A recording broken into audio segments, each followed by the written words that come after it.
pessoal, meu nome é Thiago Guimarães, eu sou neurologista pelo Hospital das Clínicas da USP, mas hoje vou falar aqui mais como médico generalista, a pedido da diretoria do Inglês Easy sobre o coronavírus. Então preparei para vocês uma apresentação em forma de aula com os principais tópicos sobre este assunto.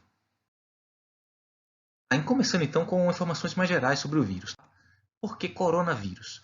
Corona vem do latim, significa coroa, e o vírus recebeu esse nome por causa dessas projeções radiais que partem de sua superfície. Chegaram a ser comparadas inclusive à corona solar.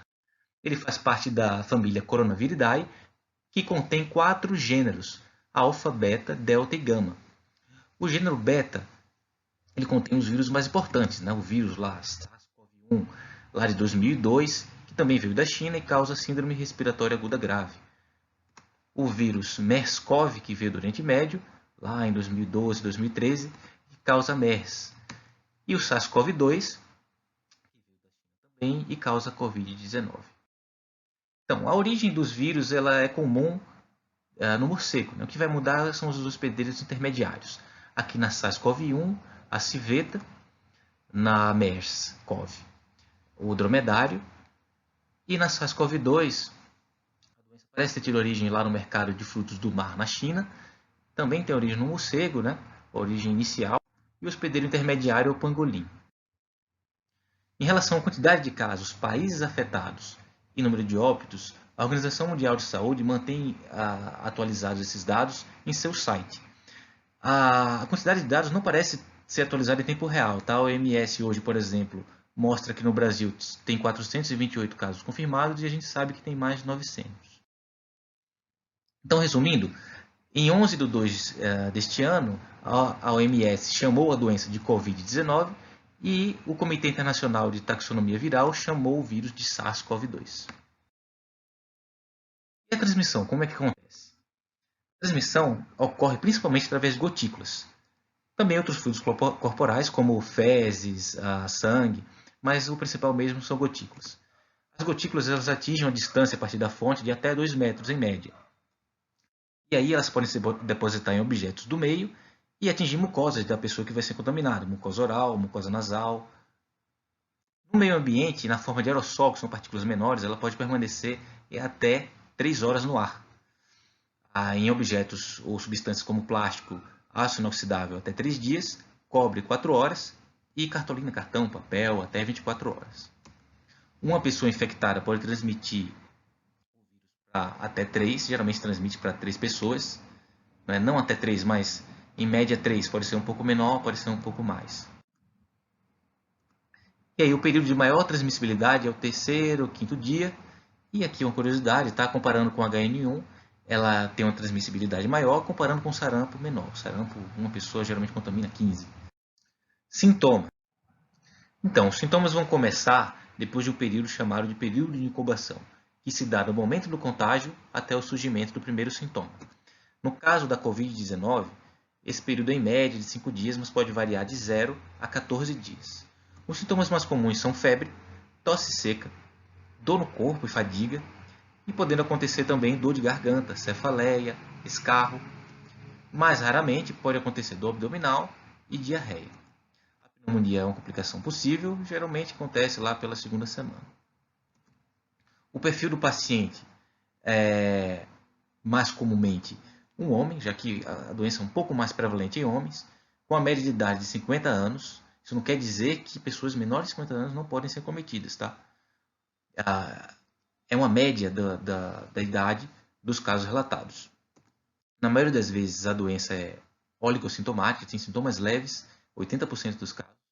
20 a 25% dos casos precisam de UTI, 10% ventilação mecânica, e a letalidade varia bastante. Tá? A letalidade lá na China chegou a 15%, 8%, e fora da China, 1 a 2%.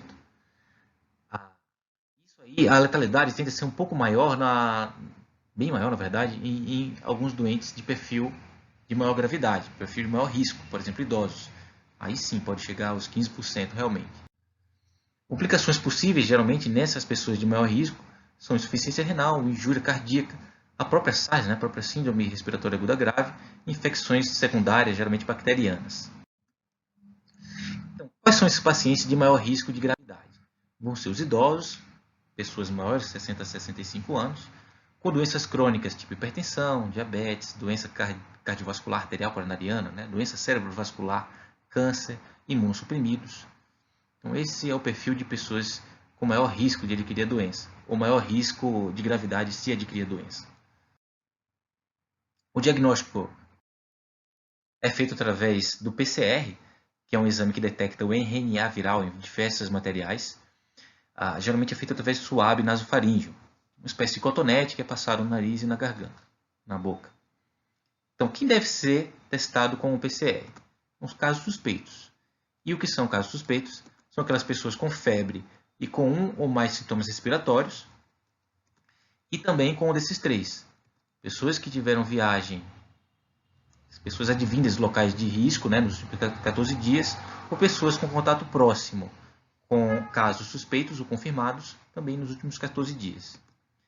E contato próximo é o seguinte: são pessoas que ficaram, né, a menos de 2 metros desses casos suspeitos ou próximos por tempo prolongado, ou seja, 15 ou mais minutos, sem proteção, claro. Ou então estiveram dentro de ambientes como salas de espera de hospital, morar daquelas pessoas que têm doença sem proteção também. Agora algumas dicas de orientação. Em relação a evitar disseminação e contágio. Então, a gente sabe que as gotículas são que transmitem a doença, então precisa evitar o contato com as gotículas. Então, orientação para pessoas doentes. Quando for espirrar, quando for tossir, colocar um antebraço na frente, cotovelo. Usar máscara e para pessoa sadia, respeitar um limite de pelo menos 2 metros de distância em relação à pessoa doente. Em relação ao ambiente, né, a contato com objetos contaminados, etc. Eu devo lavar as mãos com frequência, por pelo menos 20 segundos, até o antebraço, tá? E com água e sabão ou álcool 70.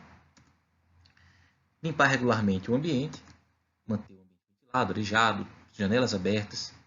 Evitar tocar o rosto, mucosa conjuntival, tocar o nariz, tocar a boca. Tá? Utilizar lenços descartáveis para fazer higiene nasal e não compartilhar objetos pessoais, claro, né? Um pouco mais de detalhes em relação à máscara, tá? Quando usar e como usar. Pessoas sadias precisam usar máscara? Segundo as recomendações atuais, não. A não ser que elas precisem cuidar de uma pessoa que seja suspeita ou já tenha a doença documentada. Ou precisa acompanhar alguém até o hospital, tá certo? Então, para os sadios é isso. Para as pessoas com sintomas, aí sim a máscara está indicada para evitar o contágio de outros. Como faz para usar a máscara, tá? Antes de colocar a máscara, eu preciso lavar as mãos. E aí sim, ponho a máscara cobrindo a boca e o nariz, de forma a evitar que fiquem espaços entre a máscara e o rosto. Evitar tocar a parte externa da máscara, posso me contaminar. Se acontecer isso, se eu precisar fazer isso, eu higienizo as mãos depois. Trocar a máscara sempre que ela ficar úmida, tá certo? E não reutilizar. E retirar a máscara pelas alças. Evitar tocar a parte da frente, novamente a mesma recomendação. Lembrar o seguinte, que o uso da máscara sem as outras medidas de higiene, ele é parcial e insuficiente. Mas aí eu tomei todos esses cuidados ou então eu vim de um ambiente de risco, ou adquiri sintomas, ou iniciei um quadro de sintomas, estou com a doença. O que é que eu faço? Fazendo compilados das recomendações da OMS, CDC, Secretaria de Saúde de São Paulo, Sociedade Brasileira de Infectologia e lá um documento lá do Hospital Sírio-Libanês. A recomendação, a mensagem final é a seguinte: se você tem febre por menos de 24 a 48 horas, se não está com falta de ar, se não tem descompensação de doença de base, como hipertensão, diabetes, fique em casa. 14 dias de isolamento até a resolução dos sintomas. Ok? Caso contrário, hospital, emergência, cuidado, avaliação médica na urgência, tá certo? Ou seja, febre maior que as 24 a 48 horas, se eu estou com falta de ar, dor no peito, dor para respirar, lábios roxos, se a minha doença de base está descompensada, ou seja, picos hipertensivos descontrolados, alteração na glicemia, então buscar lá o pronto-socorro. Tudo isso, o motivo de todo esse cuidado é evitar, é diminuir, aplanar o pico de casos, o pico de número de casos. forma que o sistema de saúde consiga absorver essas pessoas e dar melhor assistência a elas. O tratamento para as pessoas que são doentes vai ser geralmente, né, o mesmo tratamento para outras síndromes gripais, que geralmente são tratamentos de suporte, na maioria das vezes, como sintomáticos, de pirona, paracetamol, repouso e hidratação. E suporte também para os casos mais graves, tá? Os casos que precisam de ventilação mecânica, etc. E a cloroquina e a hidroxicloroquina, os antimaláricos, né? Então, apesar de promissores, não há estudos ainda conclusivos que comprovem o benefício dessas medicações para o Covid-19. Existem pessoas tomando a medicação para profilaxia, ou seja, para prevenir a doença ou para tratar sintomas leves. Não façam isso, certo? A medicação tem sintomas colaterais, tem efeitos colaterais. Existem pessoas que precisam do remédio e estão ficando sem ele porque estão se esgotando nas farmácias. Então, nada de tomar cloroquina.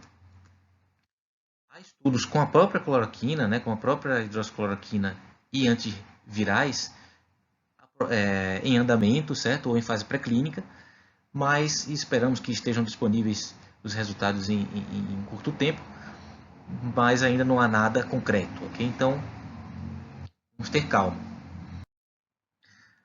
E a conversa é a mesma aqui para vacinas, tá? Há vários estudos em fase pré-clínica, mas nada ainda disponível. Tem um comentário essa semana que dizia o seguinte: a pessoa falava que provavelmente a vacina só vai sair depois do fim da pandemia. Então, olha, a vacina vai ser importante mesmo que isso aconteça, certo? E um exemplo sempre atual é o seguinte, que a pandemia de H1N1 se acabou, mas todo ano, por falta de vacinação, morrem várias pessoas por influenza. Então, a vacina vai ser importante. O ibuprofeno, aqui está outra polêmica, né? O ibuprofeno, houve aquela polêmica por causa do estudo publicado na Lancet, que dizia que o ibuprofeno pode favorecer casos mais graves de Covid. E, por enquanto, o que existe na literatura é que não há evidência forte o suficiente para contraindicar a medicação. A OMS diz isso, as agências europeias de medicina dizem isso, mas, na minha opinião, o mais sensato seria fazer como fazem alguns médicos britânicos, como alguns médicos britânicos advogam, como eu coloquei aqui nesse trecho, que sublinhei aqui em azul, que é o seguinte: olha, até a gente ter mais informações mais concretas, evitar usar o ibuprofeno, da preferência paracetamol, e aqui pra gente aqui no Brasil a dipirona também. E os inibidores de enzima conversora de angiotensina, né, que são os antipertensivos, captopril, enalapril. Olha, esses aí, não descontinuar seu tratamento antipertensivo sem orientação, certo? Houve também alguma polêmica em relação a eles, pelo mesmo estudo lá da Lancet, mas a recomendação é manter essas medicações, a não ser que o seu médico oriente de outra forma. E agora outras questões frequentes, tá? Então, quando as pessoas que testaram positivo podem voltar ao trabalho? Aqui para casos mais graves, esse primeiro tópico, após 2 testes negativos, com ao menos 24 horas de intervalo e fim de sintomas. Para a maioria dos casos, os casos mais leves, após 14 dias de isolamento e resolução de sintomas. Posso me reinfectar depois de ter tido a doença? Está aí uma pergunta sem resposta, tá certo? Assim, lembrar que o vírus não existia até 3 meses atrás. Há alguns casos relatados lá na China de pessoas que voltaram a positivar o vírus depois da resolução dos sintomas, mas isso pode ter acontecido pela simples detecção de partes dos vírus, ou seja, vírus inativos, né, nessas pessoas já curadas. Então, assim, uma pergunta sem resposta, ainda precisamos de mais dados. E o calor? O calor ajuda a evitar o Covid-19? O calor diminui aglomerações. Se ele tem algum efeito sobre o vírus, também é uma pergunta sem resposta, a gente não sabe responder ainda. Aqui agora indo um pouco para a teoria da conspiração, tá? O vírus é fabricado em laboratório? Então, segundo esse estudo da Nature, não. Provavelmente ele veio de mutação, de seleção natural, né? Mutação por seleção natural do vírus no hospedeiro animal ou já no corpo humano após a transmissão do animal para o homem. Quantos coronavírus existem? Existem 7, tá? E os mais importantes, os que causam infecções mais importantes, são aqueles 3 que eu comentei lá no início da apresentação. Os outros ou são assintomáticos ou causam sintomas bem leves. E assim, sempre cuidado com fake news, né? No site da USP existe uma série de mensagens falsas que eles elencaram lá e colocaram seus respectivos contrapontos. O link está aqui embaixo, é interessante dar uma olhada depois, tá? E aqui foi publicado em 19 de março lá na revista, no site da Nature, né, que a China declarou que não há novos casos, né, registrados no país. Então, uma coisa muito boa, claro. Então, quero agradecer novamente aqui ao Inglês Easy, ao Luiz, obrigado pelo convite. Espero que eu tenha ajudado vocês a entender melhor a doença, de repente ter tirado até alguma dúvida, tá? Se surgirem novas, estou à disposição. E se cuidem, se puderem ficar em casa, fiquem em casa, tá? Vamos cuidar dos nossos idosos, cuidar dos nossos pares. Um grande abraço e boa sorte.